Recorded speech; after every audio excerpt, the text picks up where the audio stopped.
Барлықтарыңызға жалынды сәлем, және де біз бүгінгі видеоның соңында сізге тегін 1 миллион теңгеге дейінгі сыйлық беретін боламыз. Тек қана тіркеліп өтіңіз, және де бүгін сіздермен бірге 10 тест арнасы. Ешкім білмейтін ақпараттан қалғыңыз келмесе тіркеліп өтіңіз. Ал біз бүгінгі сабағымызда химия пәні бойынша 9 сыныптың алкендер тақырыбымен танысатын боламыз. Жалпы бірінші айтып өтетін нәрсеміз, қараңыздар, бірінші ацетилен көмірсутектері деп нені қандай көмірсутектерді айтады.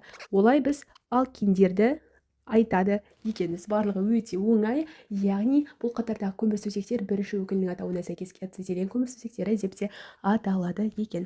Енді біз екінші есепке қарай баратын болсақ, көмірсутектерді 3 топқа бөліңдер деп бірнеше берілген. Бізде көріп отырғандарыңыздай алкан, алкен және де алкин бар. Бізде S осындай формулалар бар әрқайсысы. Мысалға SN 2, оны егерде 4-ке көбейтетін болсақ, оны 2-ке көбейтетін болсақ, оған 2-ні қосатын болсақ тең 6. Яғни осындай бізде формуламен барлығын қойып шықтық, түсінікті деген ойдамын. Енді біздің келесі есебіміз бұл жерде S5 H8-дің изомер формулаларын жазыңыздар деген. Біз бір ғана мысал келтіріп өттік, яғни бұл жерде барлығын санағанда дәл осындай формула шығады. Біз бұны пентин 1 деген формула деп атай аламыз. Енді төртінші тапсырмада формулаларды берілген алкендерді жүйелік номенклатура бойынша атаңдар деген. Енді біз біріншіден нөмерлеп шықтық. Дәл қазір сіздерге қалай жазылатынын үйретіп кетейін. Мына жерде 1, 2, 3 деп нөмірлеп аламыз. Осындай қос байланыс жақын жеріне қарай, және де біздің 3 болған кезде оны пропин деп белгілейміз де, мұны 1 дегенге белгілейміз. Барлығы оңай, өздеріңіз міне жазып алсаңыздар болады. SH, S, бұның барлығы, мысалға 3 метил пентин 1, пропин 1. Енді ары қарай кететін болсақ, бұл жерде бізде дәл солай, мына жағынан қай жағына жақын белгілеп алдық, және де 5 дегеніміз бұл грек тілінен аударғанда пента дегенді білдіреді. Оған алкин болғандықтан ин жалғауын қостық. Енді бұл жерде 2, 5 диметил гексен 3 деген мына жерде осындай көмірсутек пайда болды. Енді ары қарай кететін болсақ, бұл жерде осы біздің формула үшін, яғни осы біздің үлкен сондай көмірсутегіміз үшін 2 гомолог пен 2 изомер беріңіздер деген. Бұл жерде қараңыздар, 2 гомолог дегенімізде, 2 жалпы гомологтар дегеніміз, олар бір-бірінен SH2 осындай формулада бір-бірімен ажыратылады. Мысалға S6H10-ға оған SH2-ні қосып жібереміз, сонда S7 H12, дәл солай мына жерде 8S H14 болады. Ал 2 изомер дегенімізде, 2 изомер дегеніміз, қараңыздар, біз бұл жерде дәл осындай формуласынан барлығын санағанда бізде S6H10 болды. Осыларды қосқан кезде де олардың құрылымдары әртүрлі болғанымен, олардың құрылыстары бірдей болады. Енді бізде 6-шы тапсырмада атаулары берілген көмірсутектердің құрылымдық формулаларын жазыңдар деген. Пентин 1. Біз бірінші бұны қалай құрастырдық, сіздерге бір түсіндіріп өтейін қысқаша ғана. Бірінші S деп қанша бар, сонша белгілеп аламыз. Мысалға бізде 5, кейін бірінші нөмірлеп аламыз, мысалға мына жердегідей. Кейін бұл жерде H деген секілдерін барлығын, мысалға метилдар болса, оны да қойып аламыз. Кейін H-тарын қойып, атай қоямыз. Болды. Егер де осы туралы көбірек түсінгендеріңізді қалайтын болсаңыздар, онда осы комментарийге жазып кетіңіздер, мен оған арнайы жеке сіздерге арнап видео түсіретін боламын. Енді мына жерде гексин 2, 3 диметилбутин, оның 1, жалпы барлығы өте сіздерге ыңғайлы етіп жазып қойдым. Тағы да бір айтып кететін осындай сандар мен сандардың арасы үтірмен жазылады да, әріптер бір-бірінің жандарымен сызықшамен жазылады. Мысалға 1 деген секілді. Яғни екеуінің арасы сызықша. Ал 1 болатын болса, онда екеуінің арасында үтір болынады. Ал енді 7-ші есепті қарайтын болсақ, ацетилендік биорганикалық заттардан алудың әдістерін ұсыныңдар. Тиісті реакция теңдеулерін жазыңдар.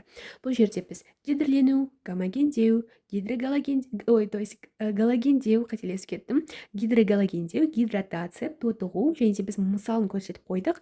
Міне осындай бір мысал. Бұл жерде біз оны, яғни H2-ні бұл жерде қосып отырмыз. Бұл жерде бізде гидрлену реакциясы, мына жерде бізде этилен түзіліп отыр. Мінеке. Енді біз екінші есепке де келіп жеттік. Екінші есепте бізде былай деп айтылған. Қазір біз бірінші есепте есеп бар. Төменде егерде дауыс тыңдасаңыздар да жазып қояйын. Екінші есептен бастадық. Жалпы көлемі 3800 метр куб қалыпты жағдайдағы ацетилен алу үшін құрамында 97% метан бар табиғи газдың қандай көлемі жұмсалады? Өнімнің шығымы 50%-ға тең. Кітаптағы жауабы 15670 метр куб деп белгіленген екен. Бізде де дәл сондай жауап. Қараңыздар, біз берілгенін барлығын жазып алдық. Біз қандай табиғи газ екеніне қатты мән бермейміз, ол біз үшін маңызды емес, тек қана оның көлемі маңызды.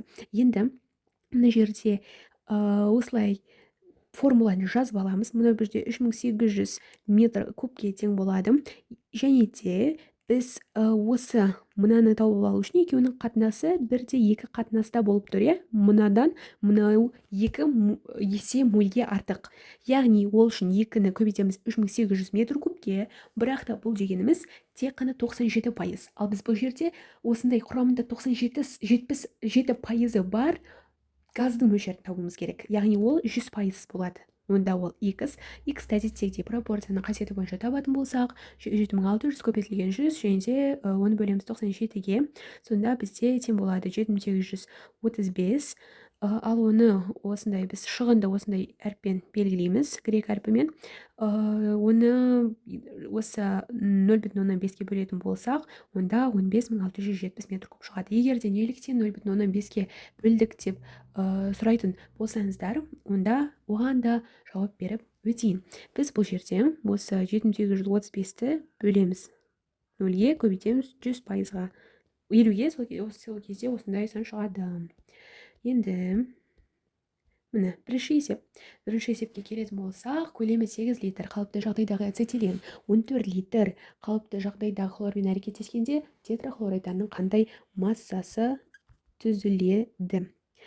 Біз бұл жерде ацетиленге қостық хлорды, және де осы кезде бізде тетрахлоретан пайда болды. Біз байқап тұрғандарыңыздай қалыпты жағдай бойынша 22,4, ол біз бұрында 8 сыныпта өткенбіз, иә? Мұнда 94,8 литр. Енді біз осындай формуланы білеміз. Қалыпты жағдайды оның мөліне көбейсек, оның өзінің көлемі пайда болады. Яғни мына жерде қалыпты жағдайда қалыпты жағдайдағы 8-ді өзінің 22,4 литріне барлығына тәнге бөлетін болсақ, 0,357 шығады да, 0,357 шығады, ал екіншісінде 14-ті 44,18-ге бөлсек, 0,10 3125 және ары қарай да кете беретін бір сан шығады.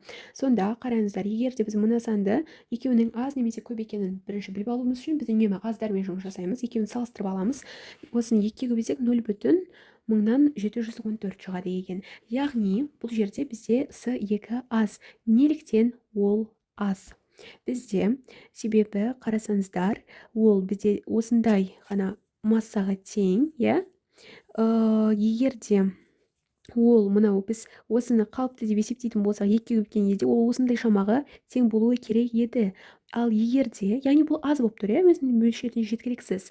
Ал егер де мынаны 2-ге бөліп жіберетін болса, онда мынау аз болып шығады, бірақ та ол одан асып кетіп тұрғандықтан ол ондай емес. Енді м көбейтілген молярлық масса көбейтілген моль, бұл жерде осындай 168-ді көбейтеміз осы санға, сол кезде 52,5. Ал 168 қайдан шықты десеңіздер, мына жерде сан бар, яғни масса осы тетрахлор этанның массасы, молярлық массасы 12-ні көбейтеміз 2-ге, H2-ні көбейтеміз 1-ге, және де 35,5-ті көбейтеміз 4-ге.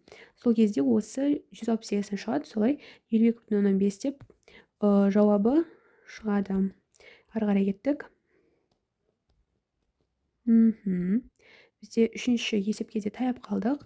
Үшінші есепте бізде құрамында 10% қоспасы бар, массасы 500 грамм кальций карбидінен қанша көлем қалыпты жағдайда ацетилен алуға болады? Ацетиленнің теориялық мүмкіндікпен салыстырғандағы шығымы 75%. Енді бізде есебімізде қалай болмақшы? Біз берілген жазып алдық, осындай омегамен біз пайыздарды көрсетеміз. Массасы кальций карбидінің 500 граммға тең екен, шығымы 75%, бәрін айттық. 500 грамм егер де 100% болатын болса, сонда бізде 10% қоспай керегі жоқ. Бізде ол артық деген сөз, иә, артық. Ал біздегі мұндағы 90, яғни 100%-дан 10% айтқанда 90% пайда болады. Енді пропорцияның қасиеті бойынша 450 граммды таптық. Кейін мына жерге оралатын болсақ, осылай формуланы жазып аламыз. Мына жерге егер де түсініксіз болса, дұрыс түспей қалыпты. Кальций OH2 дегенді білдіреді. Енді ары қарай мына жерде осындай формуланы жаңа айтып өттік. Енді молін табатын болсақ, онда 450-ді 64-ке бөледі екенбіз. Сол кезде бізде 7,3 пайда болады.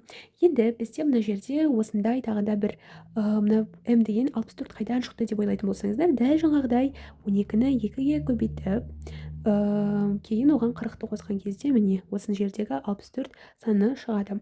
Енді біз оның көлемін тауып алу үшін 22,4-ті қалыпты жағдайдағы осының моліне көбейтеміз. Себебі мына жерде не тұрды десеңіздер, мына жерде тұрған екеуінің мольдары екеуінің алдында да бір туралы жазылмайды. Яғни екеулерінің мольдары да бірдей деген сөз. Яғни бұл жерде МС2H2, яғни кальций карбидінің молі осы біздің ацетиленнің молына тең болады. Сол кезде біз көбейткенде осындай 157,5